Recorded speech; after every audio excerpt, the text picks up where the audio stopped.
Selamat pagi, selamat siang untuk anak kami sekalian. Saya harap kita dalam keadaan sehat.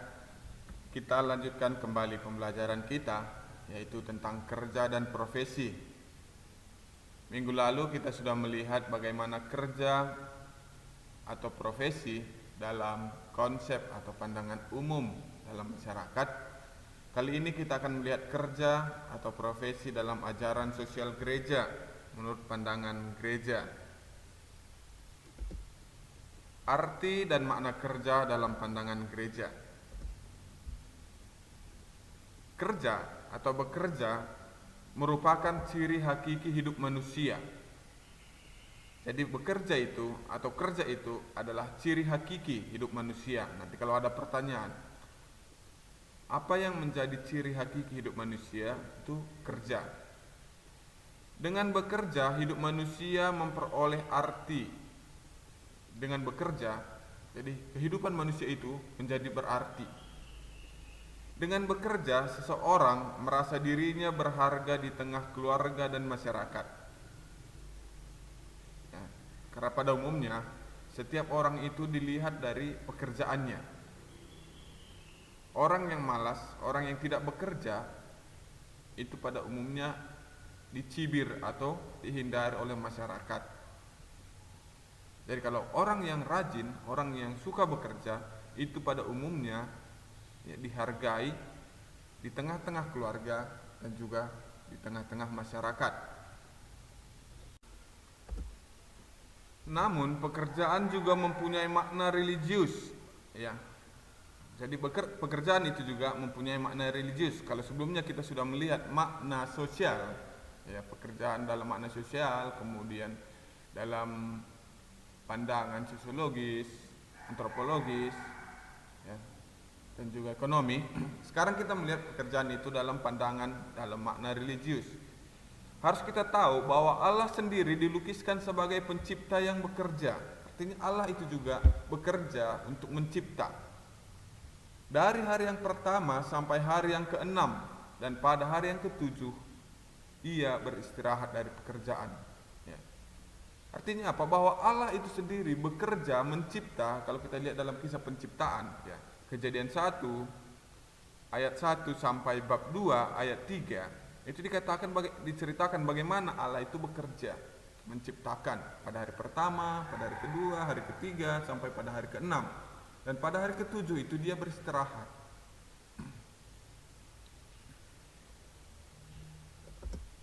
Jadi ini mau menyatakan kepada kita, ya, bahwa pertama Allah menyuruh manusia untuk bekerja. Pertama itu Allah menyuruh manusia untuk bekerja.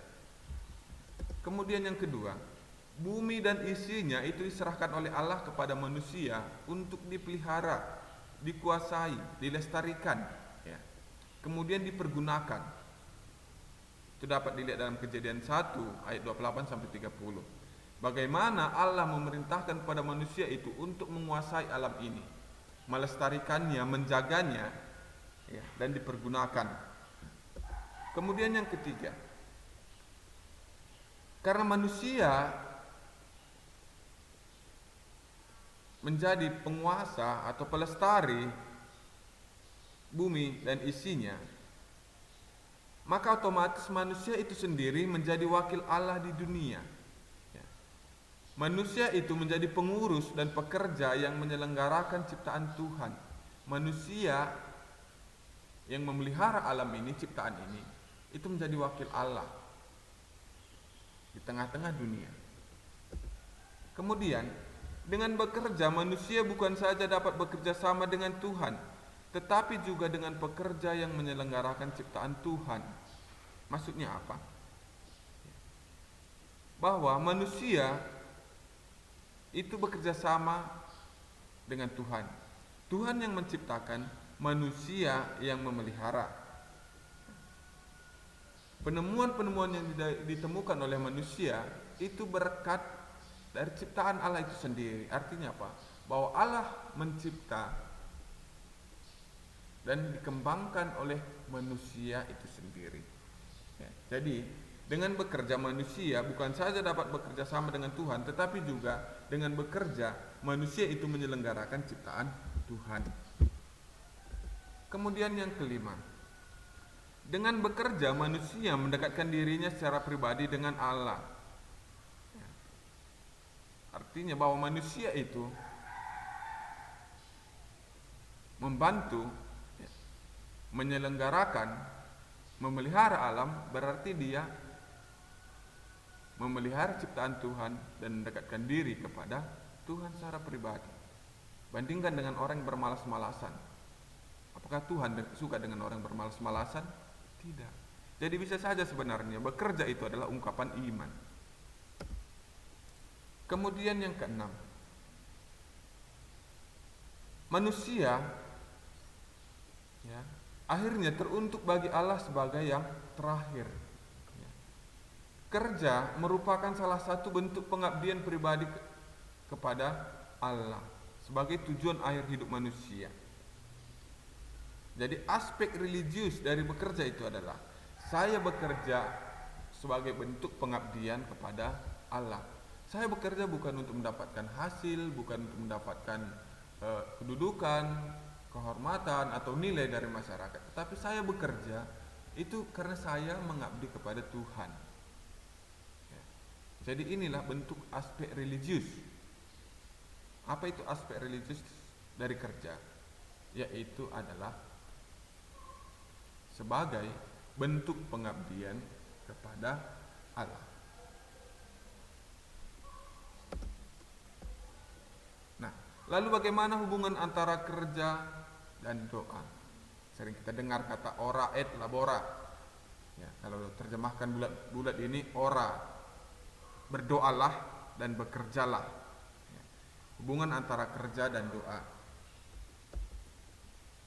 Ya, yang pertama, ora et labora. Berdoa dan bekerjalah. Inilah terjemahannya ya. Ora et labora, berdoa dan bekerjalah. Doa mempunyai peranan penting dalam pekerjaan kita. Ya.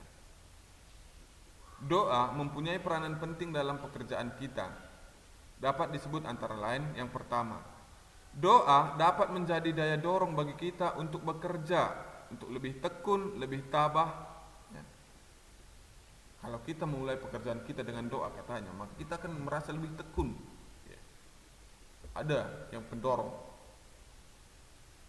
Kemudian yang kedua, doa dapat memurnikan pola kerja, motivasi dan orientasi kerja kita apabila daya kerja sudah menurun. Artinya dengan berdoa kita akan mendapat motivasi. Kemudian kita fokus pada orientasi kerja kita sendiri.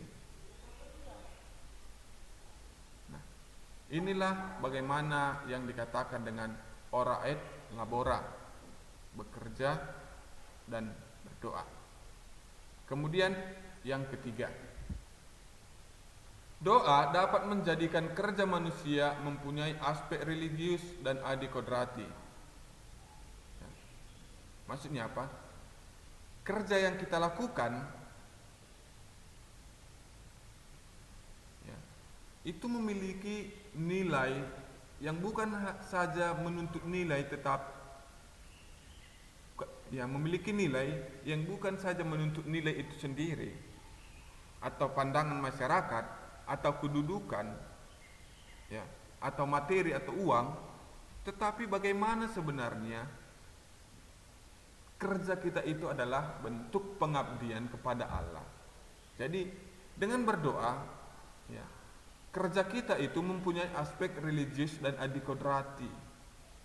Kita lihat dalam kehidupan masyarakat di kampung kita, banyak orang yang sebenarnya dengan giat bekerja, berangkat pagi-pagi buta, kemudian pulang larut malam untuk bekerja, tetapi tanaman-tanamannya itu tidak membuahkan hasil. Kenapa demikian? Itu karena pekerjaan itu sendiri menuntut bagaimana saya bekerja dengan doa. Ya. Saya bekerja pertama-tama itu adalah sebagai pengabdian saya kepada Allah. bukan tertuju pada hasil begitu. Jadi itulah kita sebut dengan ora et labora, bekerja, berdoalah dan bekerjalah. Baik, kita lihat bagian yang kedua. Dalam hubungan doa dan kerja, ora et labora. Doa dan kerja memiliki keterkaitan yang sangat erat. Doa dan kerja itu memang memiliki keterkaitan yang sangat erat. Semakin kita bekerja, maka seharusnya semakin kita berdoa. Kalau kamu rajin bekerja, maka otomatis kamu seharusnya rajin berdoa. Kenapa? Yang pertama, ketika kerja semakin banyak, dapat membuat orang semakin tenggelam dan terikat pada kerja. Ya, kalau banyak pekerjaan, itu kita akan selalu fokus pada pekerjaan kita, sehingga kita lupakan semua, terikat pada pekerjaan kita sendiri. Maka doa sebagai refleksi atas kerja harus ditingkatkan supaya kerja tetap murni dalam segala aspek. Artinya begini, ketika kita selesai berdoa, ketika kita selesai bekerja, ya, maka kita harus melihat makna apa yang sudah kita kerjakan itu, merefleksikan apa yang sudah kita lakukan dalam pekerjaan kita. Dengan demikian, kerja kita tetap murni dalam segala aspek, baik dalam aspek tujuannya, ya, aspek ekonomi, aspek sosial, begitu juga aspek religiusnya. Kemudian yang kedua, kalau kerja semakin banyak, tentu semakin dibutuhkan kekuatan dan dorongan. Ya. Jadi kita kalau bekerja semakin banyak, maka kita juga butuh banyak dorongan, butuh banyak kekuatan. Jadi doa dapat menjadi kekuatan bagi orang beriman. Ya. Kalau kita bekerja kemudian lelah, kita berdoa lagi. Itu akan memberikan motivasi, apalagi untuk orang beriman. Nah, doa dan kerja seharusnya merupakan ungkapan dan perwujudan iman seseorang. Kalau kamu berdoa tapi tidak bekerja, itu juga bukan orang beriman. Kalau kamu bekerja tanpa berdoa, juga bukan perwujudan sebagai orang beriman. Jadi apa yang harus kita lakukan? Bekerja dan berdoa. Sekarang kita lihat lagi kerja dan istirahat. Tadi kita lihat hubungan antara kerja dan doa, yaitu ora et labora. Sekarang kita lihat kerja dan istirahat. Yang pertama, kerja dan istirahat dua hal yang saling melengkapi. Kalau kamu bekerja, maka kamu butuh istirahat. Manusia seharusnya bekerja menurut irama alam, seperti yang dilakukan oleh para petani dalam masyarakat pedesaan. Ya. Peredaran hari dan pergantian musim menetapkan irama kerja dan istirahat. Artinya apa? Manusia seharusnya bekerja mengikuti, ya, irama alam. Alam sendiri juga memiliki irama bagaimana seharusnya bekerja dan istirahat. Ada musim tanam, ya, ada musim semi. Hanya kebetulan sekarang, ya, di daerah kita, kalau dulu padi itu di sawah itu ditanam sekali setahun. Kalau musim hujan nanam, musim kemarau nanti dibiarkan saja, tidak ditanam, supaya tanah itu juga istirahat. Sekarang ini justru, ya, jagung, padi itu sudah hampir setiap tahun itu selalu, sepanjang tahun itu selalu ditanam. Seharusnya kita bekerja menurut irama, harus bekerja dan juga harus beristirahat. Namun kita lihat di dunia industri, irama semacam itu hancur, tidak ada. Kerja dan istirahat itu tidak. Tidak jarang orang kehilangan haknya untuk beristirahat demi target produksi. Ya. Orang bekerja dengan tujuan untuk mendapat atau memperoleh target produksi yang sudah dibuat oleh industri itu sendiri. Jadi orang bekerja bukan saja terdorong untuk pengabdian kepada Allah, tidak. hanya untuk produksi. Nah, sehingga dengan demikian kerja menjadi sarana produksi. Jadi bekerja itu hanya menjadi sarana produksi melulu. Dan dengan demikian akan merendahkan martabat manusia. Manusia itu hanya dinilai dari apa yang dihasilkan. Sama seperti ya, ayam juga. Kalau dia sudah ayam telur itu kalau sudah tidak menghasilkan telur lagi maka akan dijual. Tidak bernilai. Begitu juga manusia dalam industri. Kalau tidak menghasilkan lagi maka bisa dipecat. Kontrak diputus. Maka apa? Dalam dunia industri, setiap orang itu dituntut untuk bekerja untuk mencapai target, kalau tidak dipecat. Inilah bagaimana kerja yang ada pada zaman sekarang ini. Jadi, seharusnya kerja dan istirahat itu harus saling melengkapi. Manusia itu harus bekerja menurut irama alam. Ada waktu menanam, ada waktu menunggu. Ada musim hujan, ada musim kemarau. Ada kerja, ada istirahat. Kemudian yang kedua, perlu kita ingat, pekerjaan itu bernilai karena manusia sendiri bernilai. Ya. Bukan pekerjaan yang membuat manusia bernilai, tetapi apa? Bahwa manusia itu sendiri bernilai, sehingga apa yang dia kerjakan juga bernilai. Ingat, bukan pekerjaan yang membuat manusia bernilai, tetapi manusia yang membuat pekerjaan bernilai. Upah dan kedudukan dalam masyarakat yang mengungkapkan nilai kerjanya. Ya. Jadi apa yang dihasilkan oleh manusia itu akan dilihat oleh masyarakat. Apa yang dihasilkan? Jadi manusia yang bekerja akan mendapatkan nilai.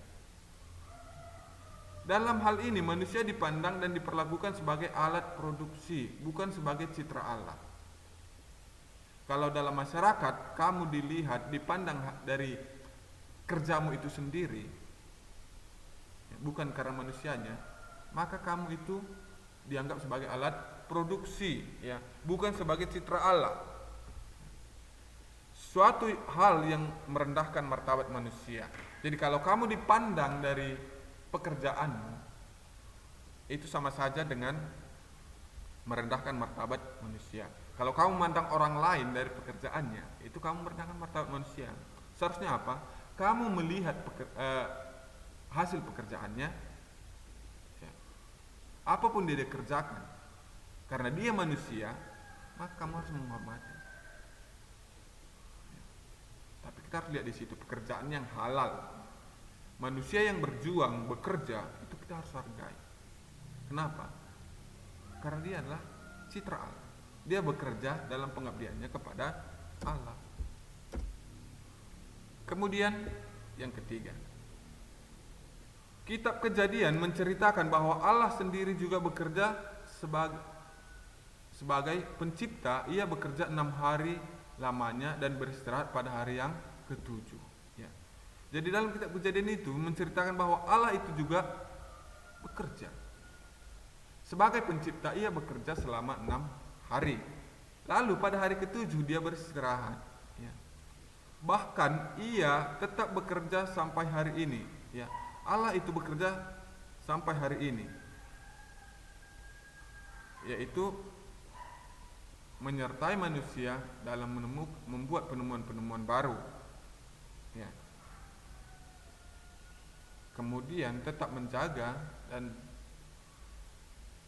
menggerakkan manusia dan juga ciptaan lainnya sehingga tetap terjadi keteraturan. Ya. Bagaimana bumi dan juga bagaimana manusia itu bertindak itu dalam pengawasan Allah sendiri. Ya. Sebagai citra Allah, manusia harus meneladani Dia. Ya. Allah itu sendiri menjadi teladan manusia dalam bekerja, dalam segala aspek. Ya. Semua orang harus bekerja, apapun kedudukan sosialnya. Dengan bekerja manusia berpartisipasi dalam usaha Tuhan Pencipta. Sekaligus dengan bekerja manusia memuliakan Allah dan mengabdi kepadanya sebagai tujuan akhir. Itu yang kita lihat tadi bagaimana